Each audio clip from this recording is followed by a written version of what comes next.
नमस्कार, मी लतिका। आज मी तुम्हाला लोखंडाच्या तव्यामध्ये वांग्या बटाट्याची अशी झणझणीत सुक्की भाजी बनवून दाखवणार आहे। त्यासाठी बघा तवा गरम करत ठेवलाय, त्याच्यामध्ये तेल टाकून घ्यायचं। तेल 1 चमचा टाकूया आणि तुमच्या आवडीप्रमाणे कमी जास्त केलं तरी पण चालेल। तेल गरम झालेलं आहे, त्याच्यामध्ये थोडीशी मोहरी, थोडंसं जिरं, कढीपत्ता आणि गॅस आता बारीक केलेला आहे। एक कांदा घेतला आहे बारीक आकाराचा, एकदम बारीक कापून घेतलेला आहे। तर हा कांदा चांगला भाजून घ्यायचा।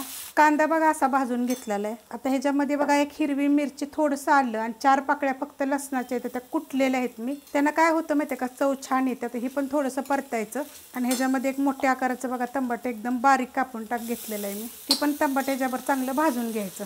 परतून घेतले बघा, असं मस्त असं परतून घ्यायचं आणि हा मसाल्याला सगळा तेल सुटस्तोर असं परतून घ्यायचं। आता ह्याच्यामध्ये आपल्याला थोडीशी हळद टाकायची। ही आपली घरची असल्यामुळे मी थोडीशीच टाकते।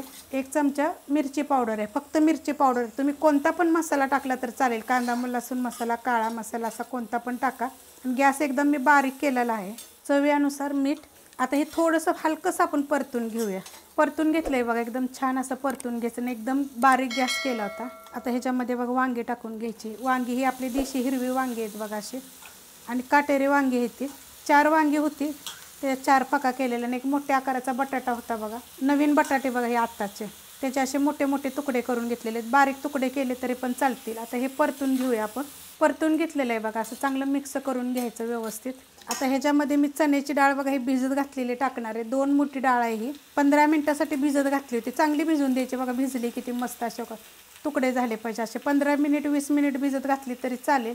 2 मोठी होती म्हणजे अर्धी वाटी मी भिजत घातलेली। नुसतं तुम्ही जरी बटाटा आणि वांग जरी केलं तरी चालेल, डाळ जरी नाही टाकली तरी पण चालेल। झाकण ठेवायचं एकदम बारीक गॅसवर ना 15 मिनिटासाठी।